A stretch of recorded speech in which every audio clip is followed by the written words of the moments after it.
राधे राधे मेरे प्यारे दोस्तों, राधे राधे मेरी प्यारी बहनों। आप सभी का मेरे YouTube चैनल पर बहुत बहुत स्वागत है। मैं हूँ गौरी पांडे और आपके साथ जुड़ने आ गई हूँ एक और कथा के साथ। तो मेरे प्यारे मित्रों, मैं आज सूर्यदेव भगवान की कथा आपके सामने प्रस्तुत करने वाली हूँ, जो कि रविवार के दिन सूर्यदेव को जल चढ़ाते हुए कहनी चाहिए कथा। ये कथा सुनने वालों को सूर्यदेव भगवान व्यापार में लाभ देते हैं, उनके घर में धन धान की कोई कमी नहीं होती है, सारी मनोकामनाएं पूरी होती है। तो चलिए मेरे प्यारे भाइयों, प्यारे मित्रों, मैं अपनी कथा को करती हूँ शुरू। बोलो सूर्यदेव भगवान की जय। तो ये कथा एक प्राचीन काल में एक बुढ़िया की है, बूढ़ी दादी की है कि वो एक बूढ़ी दादी गांव में रहती थी।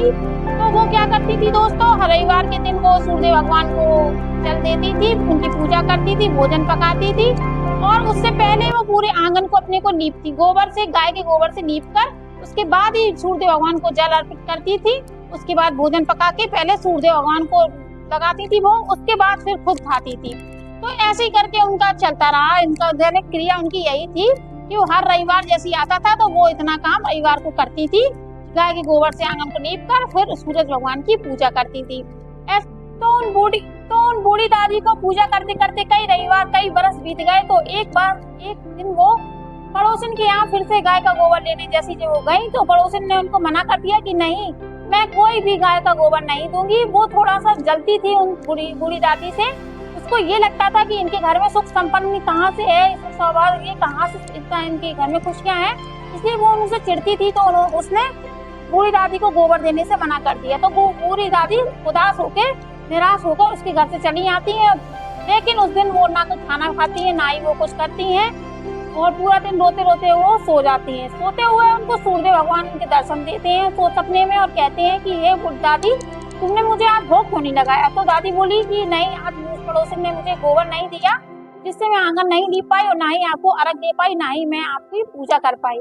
तो सूर्यदेव भगवान ने कहा ठीक है। तो सूर्यदेव भगवान गायब हो जाते हैं और पुनः उसको एक गाय, उस दादी के आंगन में गाय और बछिया के साथ गाय को बांध के चले जाते हैं। सुबह दादी जैसी उठती हैं तो देखती हैं कि वो बछिया और आंगन में अपने में गाय और बछिया को देख के बहुत ही ज्यादा खुश होती हैं। अब उनको गोबर की कोई कमी नहीं होती है। तो सूर्यदेव भगवान अपने प्रसन्न होकर उनको वरदान दे जाते हैं। तो मेरे प्यारे दोस्तों, फिर क्या आगे होता है कि वो गाय गोबर की जगह सोने का गोबर देती थी। ये बात उसकी पड़ोसिन को किसी तरह से पता चल गई। तो पड़ोसिन, बूढ़ी दादी की जो पड़ोसिन रहती थी, उसने गाय को चोरी करने का विचार बनाया। तो उसने, बूढ़ी दादी जब रात में सो गई तो गाय का बछड़ा रात में पड़ोसिन ने गायब कर दिया, अपने घर में छुपा लिया, चोरी कर लिया। उसके बाद आराम से जाके सो गई। उसने सोचा कि अगर मैं गाय चुरा लूंगी तो मेरे घर में भी सुख समृद्धि और सोने का गोबर देगी गाय, तो मेरे घर में बहुत सारा सोना हो जाएगा। और इसी तरह वो सो गई। जैसे ही वो सोई तो उसके सपने में सूर्यदेव भगवान फिर से आए। वो बोले कि हे बेटी, तू जिसकी गाय लेकर आई है उसकी आंगन में ही बांध के आ, नहीं तो तेरा बहुत बुरा हश्र होगा, मैं तुझे श्राप दे दूंगा। तो उसको लगा कि हो सकता है सूर्यदेव भगवान झूठा सपना हो, तो वो सपना झूठा मान के सो गई। रात में वो नहीं मानी बात, वो गाय को वापस देने उनके आंगन में बांधने नहीं गई।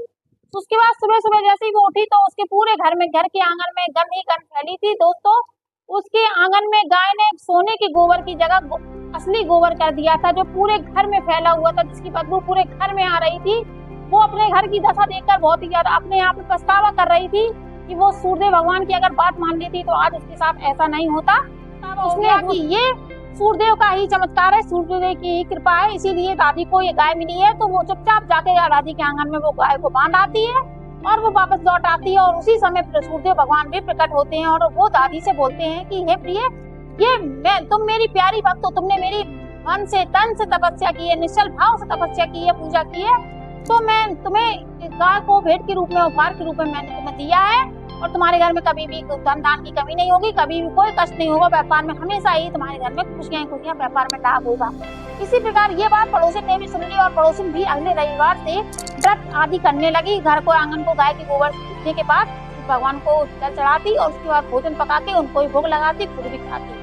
तो इस कहानी से ये शिक्षा मिलती है कि सूर्यदेव भगवान को रविवार के दिन जो औरतें, जो महिलाएं पूजा करती हैं, जो महिलाएं आराधना करती हैं सूर्यदेव भगवान की पूरे मन से, तो उनके घर में कभी भी धन की कमी नहीं होती है, सौभाग्यवती रहती है, उनके घर में कोई कलेश नहीं होता, व्यापार में हमेशा तरक्की होती है। इस चीज का हमेशा याद रखें। तो सूर्यदेव भगवान की कृपा जिस घर में होती है उस घर में कभी भी जन धन की कमी नहीं होती है। भंडार अनाज से भरे रहते हैं, भंडार घर भरे रहते हैं। तो मेरी आज की कहानी आप लोगों को कैसी लगी बताना, कमेंट करना। इसी के साथ मैं आज की कहानी को खत्म करती हूँ। बोलो सूर्यदेव भगवान की जय। मिलते हैं कल एक और नई कहानी के साथ, एक नए अध्याय के साथ। तब तक के लिए आप लोग अपना ख्याल रखें। राधे राधे मेरी प्यारी